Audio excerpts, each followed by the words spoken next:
வணக்கம் and welcome to 1000 soil project. Kulim மேரா estate Sri Mahamariamman ஆலயத்துக்காக 1008 கோவில்லேருந்து ஒரு பிடி மண்ணை திரட்டிக்கிட்டு இருக்கேன். இன்னைக்கு மலாக்கால டே 1 பதிவு நம்பர் 3ல் இருக்கோம். இதுக்கு முன்னாடி 2 பதிவை போட்டு வச்சுருப்போம். மலாக்கால எந்தெந்த ஆலயங்கள் நீங்கள் பார்க்க வேண்டிய ஆலயங்கள் இருக்குன்னு சொல்லி ரெக்கமெண்டேஷன் பண்ணியிருப்பேன். அந்த ஆலயத்தை நீங்கள் விசிட் பண்ணலாம். இன்னைக்கு மலாக்கால இருக்கிற முக்கியமான ஒரு இடம் அலூர் காஜா என்கிற இந்த இடத்துலேருந்து ஸ்ரீ சித்தி விநாயகர் ஸ்ரீ பாலசுப்ரமணியர் ஆலயம் அலூர் காஜா மலாக்கால இருக்கின்ற இந்த ஒரு ஆலயம் 842வது ஆலயமாக நம்மளுக்கு ஒரு பொடி மண்ணை கொடுக்கறதுக்கு அனுமதியும் கொடுத்துருந்தாங்க. நான் வரும்போது கோவிலில் இருக்க தலைமை குருக்கள் இருந்தார். அவர்கிட்ட அனுமதி கேட்ட பிறகு அவங்களோட ஸ்தல விருட்ச மரத்துலேருந்து ஒரு பொடி மண் எடுக்கிறதுக்கு அனுமதி கொடுத்துருந்தாங்க. இந்த ஒரு ஆலயம் ஏறத்தாழ ஒரு 13 வருஷத்துக்கு முன்னாடி ஒரு தடவை வந்திருந்தேன். அப்போது ஒரு கும்பாபிஷேகத்துக்கு முன்னாடி தான் வந்திருந்தேன். அப்போ பார்த்த ஆலயத்துக்கும் இப்போ பார்க்குற ஆலயத்துக்கும் ரொம்ப ரொம்ப வித்தியாசமாக இருக்குது, விசேஷமாக இருக்குது. நான் வந்த நாட்களில் ஒரு திருமணம் நடந்துருந்துச்சு.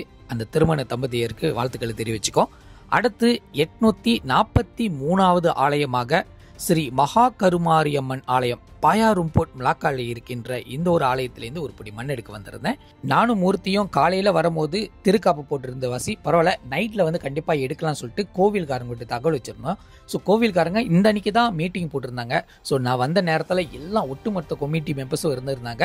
அவங்க மூலியமாக ஒரு பிடி மண் கிடச்சிச்சு. அவங்களோட ஸ்தல விருட்ச மரத்துலேருந்து இந்த வேலையில் ஒட்டுமொத்த கமிட்டி மெம்பர்ஸ்க்கு நான் நன்றியை தெரிவிச்சுக்கிறேன். ஏன்னா அன்போடு பேசி ஆதரவு தந்து அதுக்கப்புறம் நம்மளோட கோவிலை பற்றி விசாரித்து அவங்களோட கோவிலோட விஷயத்தை தகவலாக கொடுத்துருந்தாங்க.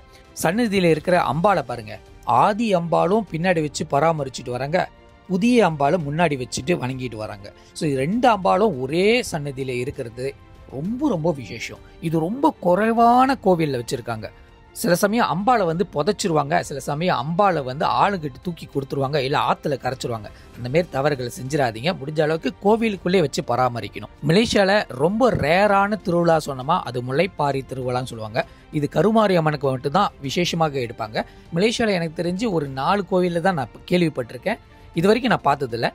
அப்படி வேறு எதுவும் கோயில் இருக்குது இல்லை எங்கள் ஊர்லேயும் செய்வாங்க, எங்கள் ஊர்லேயும் கலந்துக்கலாம் அப்படின்னு நீங்கள் நினச்சிங்கன்னா கண்டிப்பாக கீழே கமெண்ட் செக்ஷன் தெரிவிங்க. இந்த ஆலயம் சமீபத்தில் தான் கும்பாபிஷேகத்தை பார்த்துருக்காங்க. ஸோ அதனால் எல்லாமே பெயிண்டட் அழகாக அடிச்சிருக்காங்க. கோவில் அழகாக பராமரிச்சிருக்காங்க.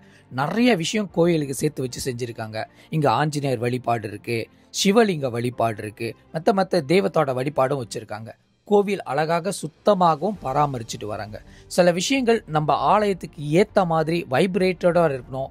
அதே நேரத்தில் மக்கள் வரும்போது அந்த பரவசத்தை இந்த கோவில் அனுபவிக்கிறதுக்காக கோவிலுக்காக அயராது பாடுபடுவாங்க. ஸோ அதனால் நம்மளோட கான்ட்ரிபியூஷன் எப்போதும் நம்ம கோயிலுக்கு இருக்கணும்.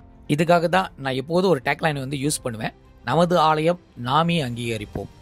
இந்த ஆலயத்து மட்டும் இல்லை, மலாக்கால பல விதமான ஆலயங்கள் நான் எக்ஸ்பெடிஷன் பண்ணும்போது நான் என் கண்ணால் கண்டு வியந்த ஆலயங்கள் நிறையா இருக்குது. நாளைக்குள்ள பதிவில் முக்கியமான ஆலயங்களை நான் அறிமுகப்படுத்த போகிறேன். அந்த கோவிலையும் போய் மண் எடுக்க போகிறேன்.